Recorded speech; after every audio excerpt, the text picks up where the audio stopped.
미국이 65이고 한국이 30이니까 수치상으로 보면은 중국은 우리보다 더 넓게 살고 있는 겁니다. 이러한 많은 재고가 소화되기 전에는 대규모로 부동산에 투자하는 그런 움직임은 없을 것입니다. 또 부동산 투자로 성장을 촉진시키지도 않을 것입니다.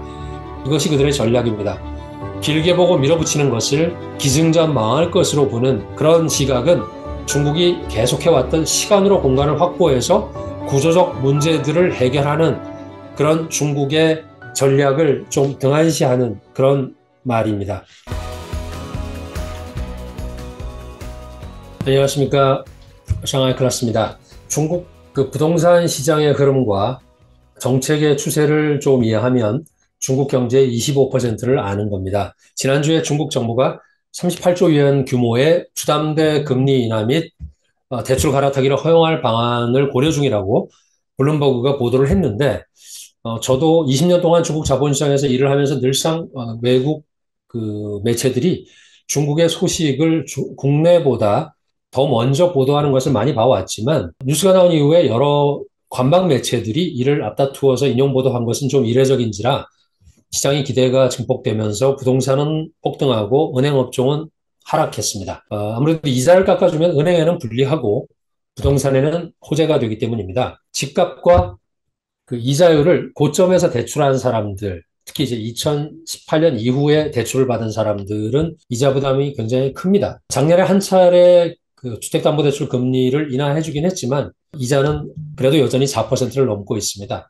우리 한국에서는 항상 대출 갈아타기를 이자가 싼 데에 따라서 갈아탈 수가 있는데 중국에서는 이게 사실상 중단되어 있었어요. 근데 재개를 하더라도 하락한 집값을 다시 평가를 하면 대출 금액이 줄어들 가능성이 또 크고 또 저당 등기 변경 등의 문제도 있어서 작년같이 이자를 그냥 일괄적으로 깎아주는 것이 오히려 더 많은 사람들에게 혜택을 줄 수도 있다. 뭐 이런 의견도 있습니다. 현재 중국 전체의 주담대 규모는 우리 돈으로 한 7,200조 원 정도 되는데 이게 이제 1%만 내려도 이자 부담이 연간 72조 원이 줄어들지 않습니까? 7,200조 원을 한 가구가 1억씩 대출받았다고 가정하면 7,200만 가구가 혜택을 받는데 연간 100만 원씩 덜 내게 되고 또 2억을 대출받았다고 평균으로 하면 3,600만 가구가 연간 200만 원씩 덜 내는 그런 이자로 소비할 돈이 생기는 것입니다. 하지만 모든 일이라는 게 양면성이 있습니다. 은행은 손해를 보니까 9월 2일 날 초상은행의 은행장이 현재까지 확인된 바 없고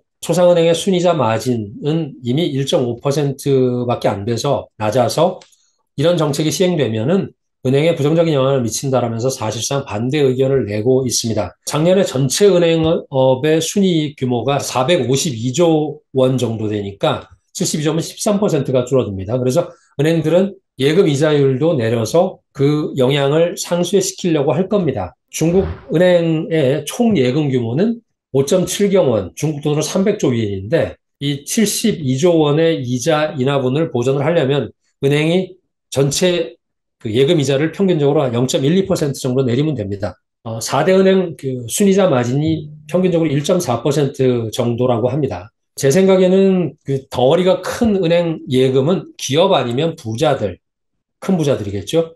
그리고 또 대부분 소비 의욕이 그렇게 높지 않은 시니어들이 많이 가지고 있을 것이고, 반면에 이제 주택담보대출은 젊은 층, 경제 활동을 여전히 하고 있는 그런 청년층들이 많이 받았을 테니까 이자를 일괄적으로 내리면 사실상 소비 진작과 민생 회복에는 도움이 될 것이고, 이거는 뭐 중국 특색의 양적 완화라고 볼 수도 있습니다. 이렇게 다양한 사람들의 이익이 얽혀있는 부동산 시장을 좀 더 보면 중국 부동산은 장기적으로 인구 그리고 중기적으로는 토지의 공급, 단기적으로는 금융의 유동성에 영향을 받습니다. 1998년에 상품주택이 생겨난 이후에 2000년까지는 큰 사이클의 상승장을 타서 주택 시장 가치가 18배 늘어났고 연평균 15% 이상 증가했습니다. 그러나 2020년 이후에 도시화가 좀 둔화되고 또 출산율도 감소하면서 부동산의 재고와 레버리지 또 가격 이 세 가지가 다 높은 상고 현상 등으로 인해서 경제나 고용이나 지방정부의 재정 또 소비에까지도 심각한 영향을 주는 애물덩어리로 전락하고 있습니다. 하지만 뭐 아직까지 뭐 하드랜딩이라고 볼 수는 없지만 참 긴 그 하락의 과정을 지나고 있습니다. 그 올 1월부터 7월까지 부동산 투자 금액은 마이너스 10%가 빠졌고 신규 상품 주택 판매액은 마이너스 8%, 주택 판매액은 마이너스 24%가 빠졌는데 이 데이터들의 의미는 거래는 줄고 있고 낙폭은 더 커지고 있다. 뭐 이런 의미입니다. 여러 부양 정책을 시행을 하다 보니까 집을 보러 오는 사람들도 좀 늘고 있는 것을 보면 실수요자는 분명히 있는데 그 반면에 이제 매물, 특히 이제 중고주택의 매물량이 시장에 빨리 늘어나고 있습니다. 또 부동산 조정 단계가 확실히 옛날하고는 좀 달라졌습니다. 예전에는 공급이 늘어나면 신규 물량이 줄면서 재고는 서서히 소화되었습니다. 이런 두 단계의 조정은 한 1, 2년이면 끝났는데 지금은 단계가 하나 더 늘었습니다. 첫 단계는 신규 분양 물량이 감소하는 것인데 2021년부터 3년째 지금 계속되고 있고요. 그 다음 단계는 새로 생겨난 건데 수요가 새 집이 아니라 헌집으로 몰리고 있는 것입니다. 이게 달라진 겁니다. 그래서 그 재고들이 소진되고 나서야 새 집의 재고가 소진되는 3단계로 들어갈 것 같습니다. 이렇게 중간에 그 한 단계가 생겨난 것은 과거에는 생각하지 않았던 부도 위험을 회피하려고 하는 실수요자들이 완공 위험이 없고 또 가격 내고도 되는 한 5년에서 10년 된 정도의 헌집으로 수요가 몰리고 있기 때문입니다. 사실 경제가 좋을 때는 중산층도 여러 집을 잡고 버티려고 하겠지만 경기가 나빠서 팔까 말까 고민하던 차에 정책이 나오니까 이때다 싶어가지고 매물을 내놓으니까 헌집 물량이 올라가고 판매량도 늘어난 겁니다. 헌집 판매자가 늘면서 당초에 그 정책이 기대했던 효과는 좀 상쇄되고 있습니다. 작년에 헌집이 새집보다 더 매매되면서 중국이 이제 헌집 시대에 들어갔다는 말도 합니다. 또 법원의 경매가 급증했습니다. 355개 도시의 경매건이 작년에 18만 건이었는데 금년에는 32만 건으로 73%가 증가했습니다. 중국의 부동산 대출은 한국하고 다르게 무한 연대 책임을 집니다. 집이 경매로 넘어가고 못 갚은 돈이 있으면 평생 갚아야 합니다. 안 그러면 취업은커녕 비행기도 못 합니다. 그럼에도 불구하고 저는 중국 부동산 시장이 급격한 붕괴, 즉 하드랜딩할 일은 없을 것으로 보고 있습니다. 그 이유는 첫째, 분명히 개선형 수요라든가 도시 개발 이주 수요라든가 신혼집 수요라든가 이런 실수요가 존재합니다. 두 번째는 상환 연기 등 다양한 조치로 부동산 업체의 위험을 감소시키면서 재고가 점진적으로 해소되고 하락폭도 점진적으로 줄어들 것이라고 봅니다. 셋째는 중국의 금융 시스템 자체가 정부의 신용을 기반으로 합니다. 금융 시스템이 무너진다는 것은 중국이 망한다는 그런 가정과 똑같은 것입니다. 또 새로운 변화가 나타나고 있습니다. 과거의 10년간 사람들이 대도시로만 집중적으로 이주를 해서 대도시의 주택의 공급이 부족하고 그러다 보니까 가격이 폭등을 했습니다. 그런데 쌍순환 정책하고 산업 재편 정책 등으로 인해서 인구가 3, 4선 도시로 역류되고 있는 현상이 나타나고 있는데 이거는 1, 2선 도시의 수요 공급의 압박을 좀 해소시킬 가능성이 있습니다. 부동산은 투자와 소비 또 이 두 가지 경로를 통해서 경제 성장에 영향을 주는데 지금의 부동산은 이 둘에 모두 부정적인 영향을 미치고 있습니다. 지금 이 표는 중국 사회과학원의 연구인데 결론은 2019년 이후에 주택담보대출이 소비를 억제한 효과와 또 부동산 건설 투자의 기여도를 플러스 마이너스 하면 부동산은 경제를 촉진한 것이 아니라 오히려 부정적인 영향을 주고 있다. 그래서 이 부정적인 효과를 얼마나 줄이는가가 그 정책을 제정할 때 중요하다는 겁니다. 투자의 관점에서 보면 부동산은 이미 잉여 시대에 진입했습니다. 정점이었던 지난 21년의 신규 부동산 판매 면적은 18억 스퀘어미터였습니다. 물론 이게 전부 아파트가 아니고 오피스나 상업용 건물을 포함한 것이긴 하지만 제가 그냥 단순히 이해를 돕기 위해서 가정을 한다 그러면 100 스퀘어미터의 면적의 집이 1,800만 개가 늘어난 겁니다. 도시 상주 인구를 10억으로 본다고 하니 인당 거의 2 스퀘어미터씩 늘어나서 내 식구가 사는 집이 해마다 8스퀘어미터, 한국평으로는 한 2.5평 정도가 계속 늘어났다고 보면 좀 심하게 지어되긴 한 겁니다. 물론 작년에는 이 판매량이 11억 평방미터로 줄어들기는 했지만 그것도 좀 많습니다.